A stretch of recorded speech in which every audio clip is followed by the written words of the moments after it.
Nah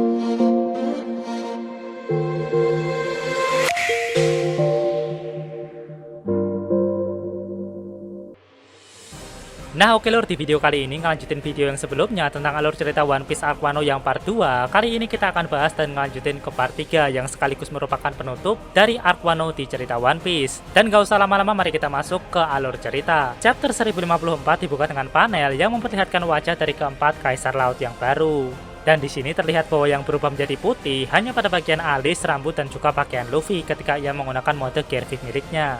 Dan pada halaman selanjutnya, kita baru mulai masuk ke alur cerita. Ryokugyu yang menuju ke ibu kota bunga untuk menangkap Luffy di sini dihadang oleh para pengawal klan Kozuki. Di sini mereka berusaha untuk tidak merepotkan Luffy dan kawan-kawannya lagi. Karena para pengawal klan Kozuki ini tahu bahwa yang ada di hadapan mereka ini adalah angkatan laut yang merupakan salah satu musuh Luffy dari dunia luar. Akhirnya mereka pun terlibat bentrok dengan Admiral Ryokugyu.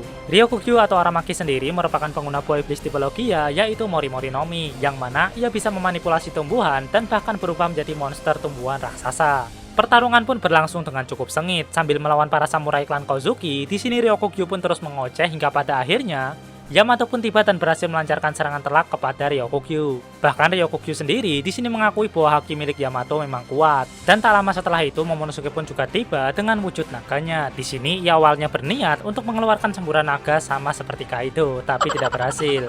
Mau tak mau Momonosuke pun harus melawan Ryokugyu dengan serangan fisiknya, tapi ia bukanlah tandingannya pada saat itu. Di sini Momonosuke juga mengatakan kepada Yamato untuk tidak ikut campur. Beralih ke tempat lain yang tidak terlalu jauh, di sini terlihat bahwa bajak laut rambut merah sedang menuju ke negeri Wano. Di sini para krunya yang mengenal Luffy sejak kecil juga terkagum-kagum tentang keberhasilan Luffy yang berhasil menjadi salah satu Yonko. Mereka di sini juga meminta kepada Shanks agar mereka diizinkan untuk menemui Luffy. Meskipun di sini Yasop masih belum siap untuk bertemu dengan putranya yaitu Usopp. Di sini Shanks juga sempat teringat momen ketika ia terakhir kali datang ke negeri Wano, yaitu saat ia dan juga para krunya Roger berpisah dengan Oden. Ia juga merasa bahwa Momonosuke dan juga Hiyori seharusnya sekarang sudah dewasa. Shanks yang melihat poster buronan Luffy juga kemudian teringat momen ketika ia dan juga krunya menjarah buah Gomu Gomu no Mi atau lebih tepatnya Hito Hito no Mi model Nika dari CP9. Di sini juga terlihat bahwa Husu pada saat itu masih menjadi agen CP9. Di sini juga sempat diperlihatkan momen ketika ia dan juga krunya berada di desanya Luffy dan juga momen ketika ia menceritakan sesuatu kepada Luffy. Hingga pada momen ketika ia menyelamatkan Luffy dari serangan monster laut. Beberapa krunya Shanks yang tidak mengenal Luffy di sini juga cukup terheran-heran karena ternyata para petinggi mereka mengenal Luffy dengan cukup baik. Shanks di sini mengatakan kepada para krunya bahwa ia tidak berniat untuk menemui Luffy di sini karena insiden yang terjadi di wilayahnya beberapa waktu yang lalu, atau lebih tepatnya karena Bartolomeo membakar bendera bajak laut rambut merah dan menggantinya dengan lambang bajak laut topi jerami. Shanks kemudian di sini mengatakan bahwa ia ingin menangani masalah itu terlebih dahulu karena jika tidak ditangani, maka itu bisa mencoreng nama dan juga reputasi mereka. Ia pun kemudian bicara kepada Ben Beckman dan merasa bahwa ini sepertinya sudah saatnya untuk mereka pergi mengambil atau mengklaim One Piece. Beralih ke markas besar angkatan laut yang berada di dunia baru, di sini Akainu dan Kizaru nampak sedang bersama dengan Kurouma, yang mana Kurouma ini merupakan ketua unit urusan kriminal angkatan laut. Di sini mereka tengah membicarakan suatu insiden yang terjadi saat Reverie yang ternyata termuat di koran bahwa Sabo telah membunuh Nefertari Cobra. Bahkan di sini juga dikabarkan bahwa Vivi juga ikut hilang. Dan seusai insiden yang termuat di koran, Sabo pun kemudian dikenal luas sebagai Kaisar Api. Di sini juga sempat dikatakan bahwa Sabo dan juga para kapten pasukan revolusi sempat menyerang kediaman para Tenryubito dan menghancurkan beberapa monumen penting di sana. Bahkan di sini sempat diperlihatkan meskipun hanya sekilas ketika Sabo dan juga para komandan pasukan revolusi terlibat bentrok dengan Admiral Fujitora dan juga Admiral Ryokugyu di Marijoa. Di sini juga sempat dikatakan bahwa kini Myosuke sedang diadili di Marijoa karena telah dianggap melindungi para penjahat. Kericuan Reverie dan juga pembunuhan yang termuat di koran kemudian membuat api pemberontakan pun menyebar dengan cepat ke seluruh penjuru dunia One Piece. Di sini juga sempat dikatakan bahwa ada 8 kerajaan yang berusaha untuk melancarkan kudeta revolusi ketika raja-raja mereka sedang tidak ada di tempat. Sosok Sabo sendiri kini kemudian dikagumi bahkan melebihi Dragon yang merupakan pemimpin pasukan revolusi. Akainu di sini juga merasa bahwa ia menjadi Fleet Admiral di era yang kacau. Namun ia kemudian berniat untuk menyerang balik dari segala arah. Kembali lagi ke Wano, di sini para samurai klan Kozuki terus berusaha untuk melawan Ryokugyu sekuat tenaga. Meskipun mereka di sini juga cukup kesulitan karena akarnya Ryokugyu terus-menerus bermunculan. Bahkan Raizo di sini sempat tersedot hingga kurus kering. Namun Momonosuke di sini tetap bersikeras agar Yamato tidak ikut campur. Beralih ke basement kastil, di sini Robin dan juga Sukiyaki diikuti oleh Lau yang sama-sama sedang menuju ke jalan rahasia yang ada di bawah tanah. Di sini Sukiyaki sempat mengatakan bahwa ia tidak pernah mengatakan tentang jalan rahasia ini kepada Orochi maupun Kaido. Tapi karena Jack yang merupakan petingginya Kaido itu merupakan manusia ikan, mereka pun bisa menemukan Poneglyph dengan mudah. Saat mereka sedang menuruni tangga ke bawah, di sini Robin sempat penasaran dari mana asalnya cahaya redup yang ada di sebelahnya. Sukiyaki pun kemudian mengatakan bahwa ada jendela balok kaca di ujung lorong itu. Robin pun kemudian masuk untuk melihatnya, yang kemudian disusul dengan cepat oleh si Lau. Lau dan Robin kemudian terkejut ketika melihat bahwa ternyata ada negeri Wano di dasar laut. Sukiyaki pun kemudian menjelaskan bahwa itu merupakan Wano dari sekitar 800 tahun yang lalu. Meskipun ia juga tidak tahu bagaimana detail ceritanya sampai hal itu bisa terjadi. Mungkin yang dimaksud di sini adalah penyebab didirikannya tembok yang mengelilingi negeri Wano kuno. Jadi dulu negeri Wano itu berukuran lebih luas daripada Wano yang kita kenal sekarang. Dan juga negeri itu dulunya berada di kaki Gunung Fuji. Namun pada suatu masa kemudian dibangunlah tembok yang mengelilingi negeri Wano. Namun justru karena tembok itu, air hujan pun tidak bisa terbuang dengan cukup baik, yang mengakibatkan lama-kelamaan seluruh negeri pun tenggelam.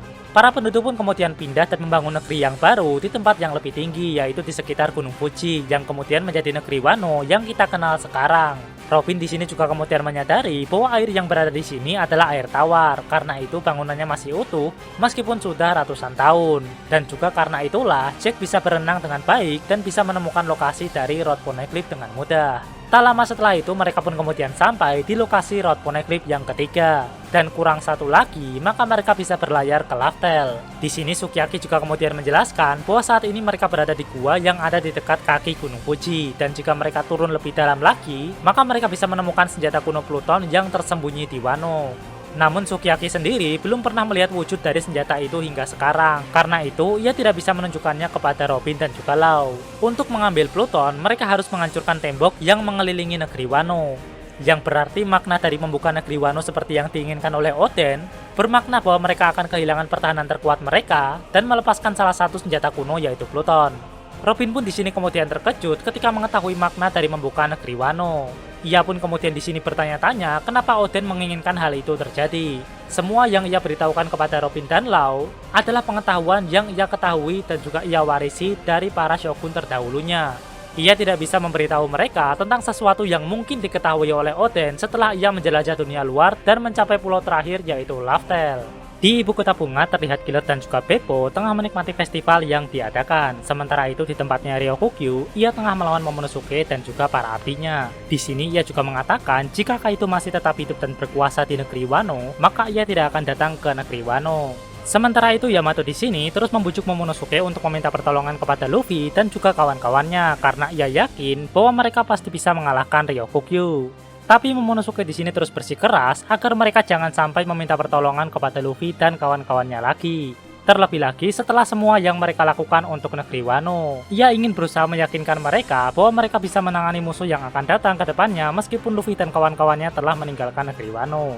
Momonosuke di sini juga tidak ingin Yamato ikut campur karena ia ingin Yamato hidup bebas setelah terkurung di Onigashima selama bertahun-tahun. Momonosuke yang terus berbicara sambil menangis juga pada akhirnya berhasil melepaskan semburan naga yang sama seperti Kaito. Bahkan ia di sini berhasil mengenai Ryokugyu dengan telak. Dan setelah menerima serangan telak untuk kedua kalinya, di sini seluruh tubuh raksasanya Ryokugyu ikut terbakar. Namun uniknya di sini ternyata Ryokugyu bisa menumbuhkan tubuhnya kembali lewat sebuah tunas. Dan di saat Ryokugyu berubah kembali ke wujud monster tumbuhannya kembali dan hendak menyerang Momonosuke, disinilah tiba-tiba Haushoku Haki yang sangat besar pun menggelegar hingga membuat Ryokugyu kembali ke wujud manusianya. Yang singkat cerita, setelah Ryokugyu dibentak oleh Shanks, ia pun kemudian kabur dan tidak jadi menangkap Luffy. Sementara para kru Luffy yang lainnya itu sedang berpesta di ibu kota, di sini ternyata Luffy, Zoro, Sanji dan juga Jinbe menyadari kedatangan Ryokugyu, namun mereka di sini lebih memilih untuk melihat dan tidak ikut bertarung. Luffy di sini juga kemudian merasa wajah yang sangat familiar tiba-tiba terlintas di kepalanya setelah ia merasakan Haushoku Haki milik Shanks. Dan ditutup dengan panel yang memperlihatkan kapal milik Shanks pergi menjauh dari negeri Wano. Seusai festival, di sini Raizo dan Shinobu jadi kurus kerempeng setelah disedot lemak oleh Ryokugyu. Untungnya mereka di sini masih sempat tertolong. Kinemon di sini juga kemudian meminta maaf karena ia malah pergi ke Kuri saat semua itu terjadi. Nah, di sini kita juga diperlihatkan bahwa kini kota Okobore sudah terbakar habis dan cuma tinggal puing-puingnya saja. Di sini juga ada Otsuru yang terlihat selamat meskipun ia menderita luka di bagian wajahnya. Nah, kembali lagi ke tempat Kinemon dan juga para pengawal klan Kozuki. Tak lama setelah itu, Inuarashi dan Nekomamushi kemudian memanggil Carrot. Mereka di sini telah membuat keputusan bahwa mereka akan tinggal di Wano untuk mengabdikan diri sebagai pengawal klan Kozuki dan juga sebagai pelindung untuk Momonosuke. Mereka di sini juga telah memilih Carrot sebagai penguasa baru dari Makomo Dukedom. Dan ada beberapa alasan yang akhirnya membuat Carrot terpilih menjadi penguasa yang baru. Salah satunya karena ia pernah menjelajah dunia luar dengan Luffy. Dan yang satu lagi adalah karena ia mewarisi tekad Pedro. Setelah itu, Sukiyaki pun pada akhirnya menunjukkan dirinya di depan Hiyori dan juga Momonosuke. Yang mana mereka berdua di sini pada akhirnya tak kuasa menahan tangis setelah mengetahui bahwa ternyata ada anggota keluarga mereka yang masih selamat. Di tempat Luffy dan kawan-kawannya, di sini Robin kemudian memberitahu rekan-rekannya bahwa ternyata Pluton ada di negeri Wano, dan di sini tentu saja yang paling terkejut adalah Franky, mengingat bahwa dialah yang membakar blueprint dari Pluton. Di sini tiba-tiba Shinobu dan Tama pun kemudian datang, yang nampak Shinobu di sini sudah kembali langsing setelah menjalani sedot lemak dari Ryokugyu. Iki kemunculan Shinobu kayak penting banget dah nih momen iki. Malah aku lebih penasaran apakah Shinobu itu udah minta maaf kepada Lau dan juga krunya, mengingat dia dulu itu pernah menuduh anak buahnya Lau yang menyebarkan rencana mereka, padahal yang menyebarkan rencana mereka itu aslinya kan si Kanjuro. Nah, di sini ternyata Tama kemudian menjadi murid dari Shinobu. Ia juga kemudian bertanya kepada Luffy apakah suatu saat ia bisa menjadi anggota krunya. Dan Luffy pun di sini membolehkannya jika ia bisa menggunakan ninjutsu. Dan di sini ternyata lagi-lagi Kariko menguping pembicaraan Robin dan juga para anggota topi jerami lainnya. Terlebih lagi yang dikuping itu pembicaraan yang penting mulu dari dulu.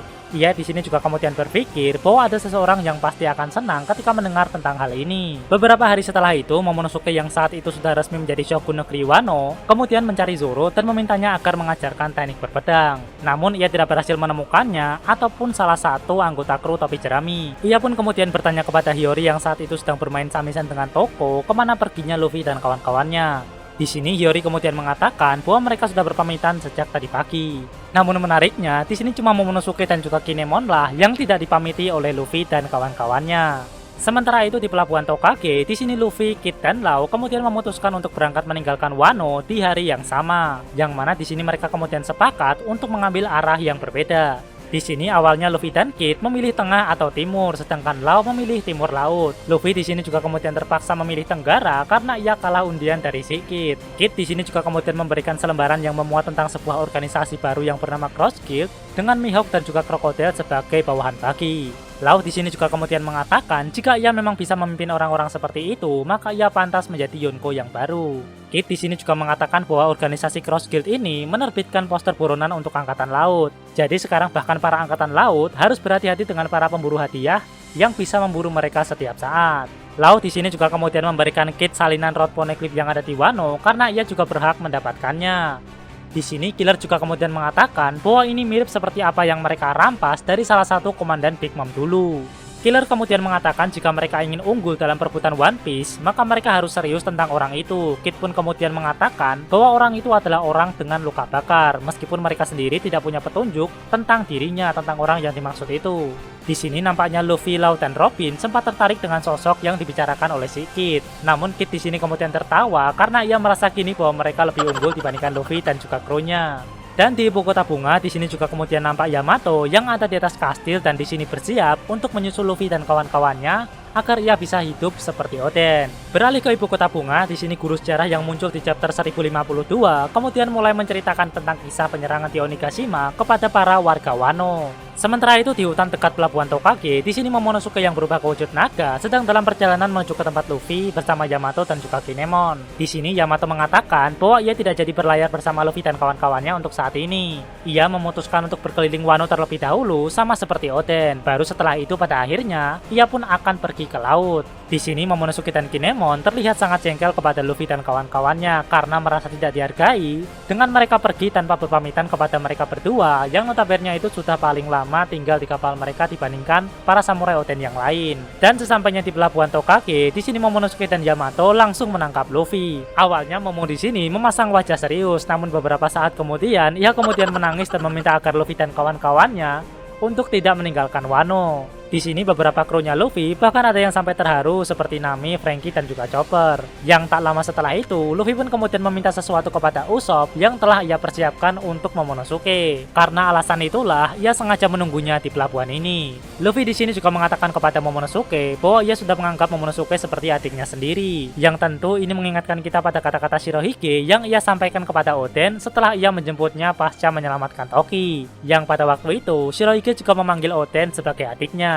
Dan ternyata hadiah yang diberikan Luffy kepada Momonosuke adalah lambang bajak laut topi jerami yang berukuran sangat besar. Luffy di sini meminta Momonosuke untuk mengibarkan bendera bajak laut topi jerami di suatu tempat di negeri Wano.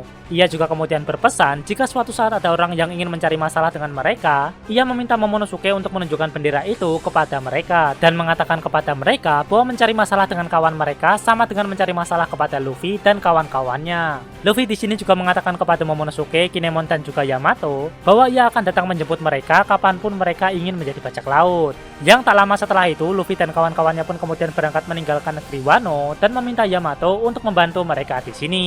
Pasca berpisah dengan Luffy, Momonosuke pun kemudian bertekad bahwa ia kelak akan melampaui ayahnya, yaitu Kozuki Oden. Setelah Luffy dan krunya berlayar, di sini awalnya mereka berniat untuk memakai pelabuhan yang ada di Hakumai. Dengan begitu, mereka bisa menuruni air terjun dengan selamat. Tapi di sini karena Kid lagi-lagi manasin si Laut dan juga Luffy, akhirnya ketiga kelompok bajak laut itu pun terjun bebas dari atas air terjun.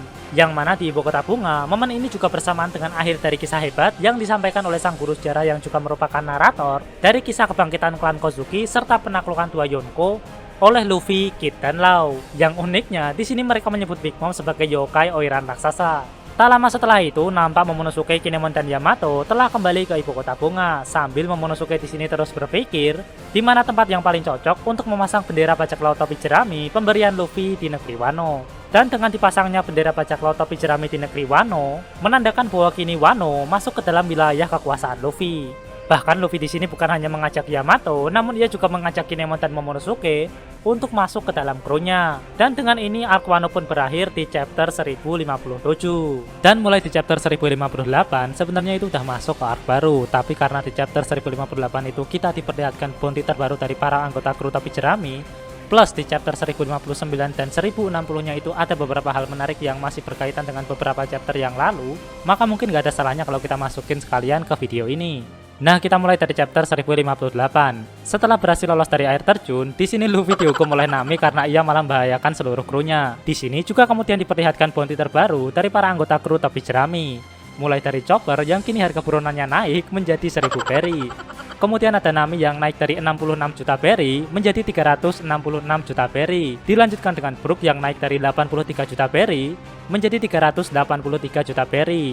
Lalu ada juga Franky yang naik dari 94 juta berry menjadi 394 juta berry. Dan ditambah foto poster buronannya Franky kini justru malah memperlihatkan kapal Sanigo, yang mana ini lebih parah daripada foto yang sebelumnya yang memperlihatkan Franky Shogun.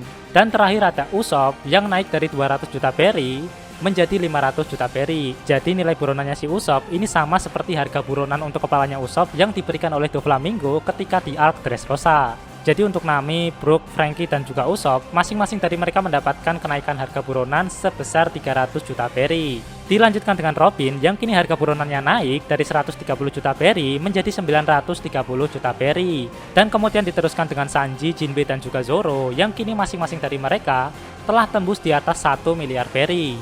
Dimulai dari Sanji yang kini naik dari 330 juta berry menjadi 1 miliar 32 juta berry. Dan kemudian dilanjutkan dengan Jinbe yang naik dari 438 juta berry menjadi 1 miliar 100 juta berry. Dan terakhir ada Zoro yang kini naik dari 320 juta berry menjadi 1 miliar 111 juta berry. Oh ya, untuk bounty-nya si Zoro itu sebenarnya ada kesalahan di nilai bounty-nya yang sebelumnya, tapi udah dikoreksi lewat Twitter resminya, dan yang benar itu adalah 1 miliar 111 juta berry. Yang kemudian karena Sanji kesal dipanggil si nomor 4, ia pun kemudian memulai perkelahiannya seperti biasa dengan Zoro. Kita kemudian dialihkan ke pulau yang menjadi markas bajak laut Buggy. Di sini Mihawk dan Krokodil yang kesal karena Buggy malah dianggap sebagai pemimpin mereka, kemudian nampak mengajar Buggy. Di sini juga sempat ditunjukkan flashback saat pulau yang ditinggali oleh Mihawk dikepung oleh angkatan laut. Yang di sini Krokodil pun kemudian datang dan mengajak Mihawk untuk bekerja sama mendirikan suatu organisasi yang dipimpin oleh mereka berdua. Kita juga ditunjukkan flashback ketika Buggy yang awalnya itu ingin kabur kemudian dikonangi oleh anak buahnya, yang tak lama setelah itu kapal-kapal perang angkatan laut kemudian ditenggelamkan oleh Krokodil dan juga krunya, yang mana di sini Krokodil datang untuk menagih uang yang sempat ia pinjamkan ke Buggy. Karena ia saat ini membutuhkan modal untuk mendirikan perusahaannya sendiri. Namun karena saat itu Buggy tidak memiliki uang, ia pun kemudian menawarkan dirinya untuk bergabung dengan Krokodil. Dengan begitu, Krokodil hanya perlu menggunakan perusahaan yang sudah dibangun oleh Buggy, yang mana ini juga ia lakukan untuk bisa melunasi hutangnya. Dan ternyata yang membuat Buggy berada di tengah poster dan nampak seperti pemimpin dari Krokodil dan juga Mihawk adalah para anak buahnya yang terlalu kagum terhadap dirinya.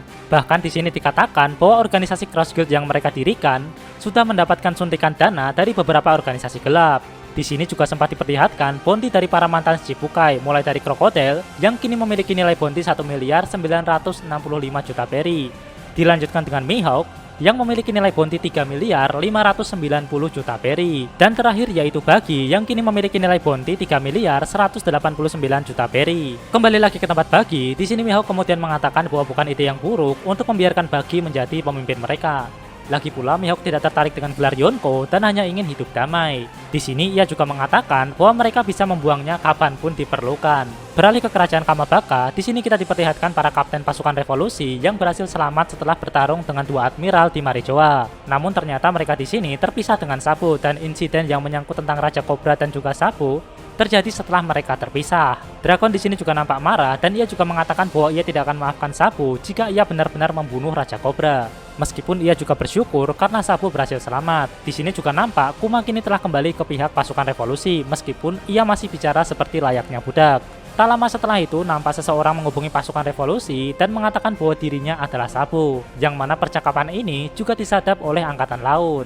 Nah, di chapter 1059, di sini Marco yang nebeng di kapalnya Shanks kemudian berpamitan dan pergi dengan cara terbang. Ia di sini juga sempat diajak oleh si Shanks untuk bergabung dengan krunya, namun lagi-lagi ditolak oleh Marco. Dan kembali ke flashback sesaat setelah Ryokugyu kabur meninggalkan Wano, di sini Yamato mengatakan kepada Luffy bahwa ia tidak akan berlayar dengan mereka untuk saat ini, karena ia mengkhawatirkan tentang kondisi Wano saat ini yang mana akan sangat rentang untuk diserang oleh orang-orang seperti Ryokugyu. Namun ia juga mengatakan bahwa ia tetap ingin menjadi anggota krunya Luffy suatu hari nanti. Ia hanya tidak ingin berpetualang bersama mereka sambil mencemaskan kondisi Wano, karena itulah ia memutuskan untuk tinggal sementara. Yamato di sini juga akan memikirkan alasan yang tepat untuk disampaikan kepada Momonosuke nanti. Luffy yang paham akan maksud Yamato kemudian menyerahkan Wano kepadanya. Di sini tak lama setelah itu, Marco pun kemudian lewat sekaligus pamitan kepada Luffy dan kawan-kawannya, karena ia akan nebeng di kapalnya Shanks. Dan di momen inilah Luffy pada akhirnya bisa berterima kasih secara langsung kepada Marco atas jasanya dulu ketika di Marineford. Beralih ke Amazon Lily, di sini terlihat Hancock yang mendapatkan luka pada bagian kepalanya, yang mana beberapa minggu sebelumnya Amazon Lily sempat diserang oleh angkatan laut yang hendak menangkap buah Hancock. Di sini juga sempat menjadi debut dari senjata terbaru angkatan laut yang digadang-gadang akan menjadi pengganti para Shichibukai, yaitu Serafim. Di sini nampak salah satu Serafim memiliki wajah yang sama seperti Hancock sewaktu kecil, namun dengan kulit berwarna coklat, rambut berwarna putih, dan sayap berwarna hitam, lengkap dengan api di punggungnya, yang mana ciri-ciri ini sangat mirip seperti ras Lunarian. Serafim yang mirip seperti Hancock ini juga nampak bisa menembakkan beam dari tangannya. Yang tak lama setelah itu, Kurohige dan krunya pun nampak tiba di Amazon Lily untuk merebut kekuatan buah Hancock. Namun ia di sini malah berhadapan dengan Serafim yang mirip seperti Mihawk sewaktu kecil.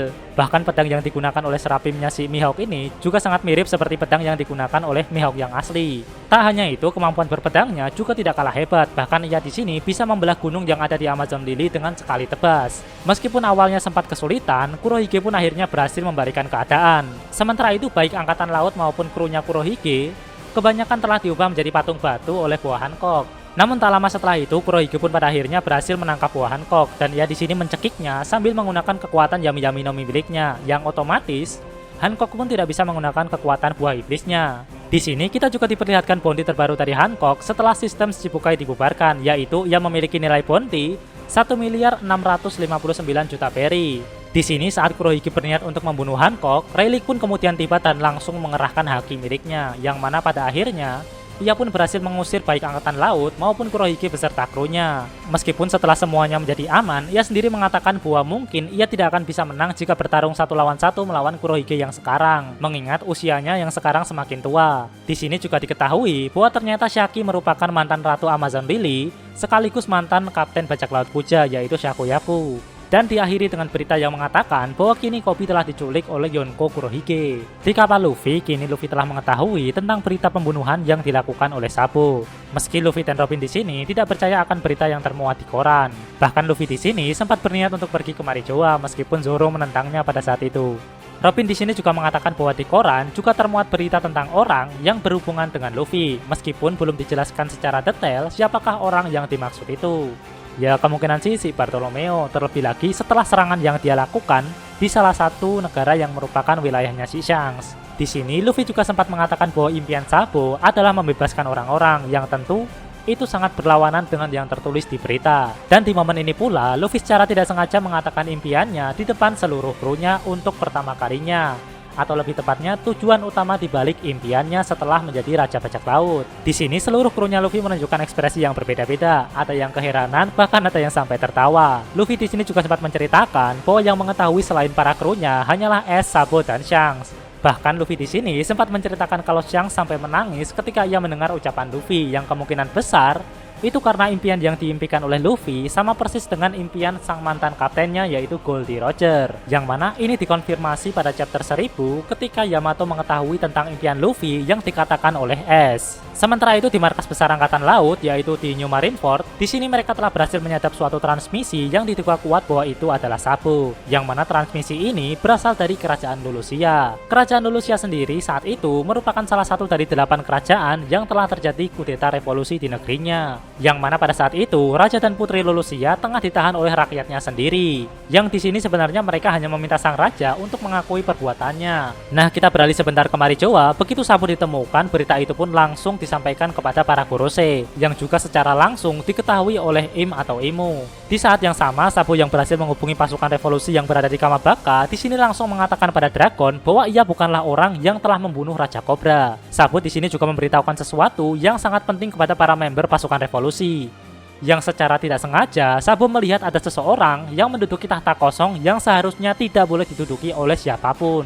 Bersamaan dengan itu, Im pun kemudian mencoret kerajaan Lulusia dari peta, dan Kuroshi pun kemudian memerintahkan untuk memutus seluruh sinyal Dendenmushi dari sejauh yang divisi pengawas ketahui. Mereka juga memerintahkan tidak ada keanehan yang terjadi pada hari ini, tidak ada informasi yang disadap, dan negeri Lulusia tidak pernah ada. Bersamaan dengan momen itu, langit pun kemudian berubah menjadi gelap, dan negeri Lulusia pun terkena sebuah bencana atau lebih tepatnya serangan yang sangat besar dari atas mereka. Dan negeri itu pun kemudian lenyap dari peta dan pihak pasukan revolusi pun juga kehilangan sinyal komunikasi mereka dengan Sabo.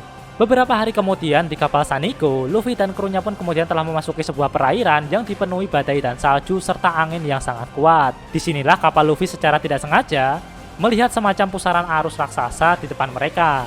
Dan di sini pula Luffy dan Sanji merasakan bahwa ada seseorang yang terjebak di dalam pusaran arus itu.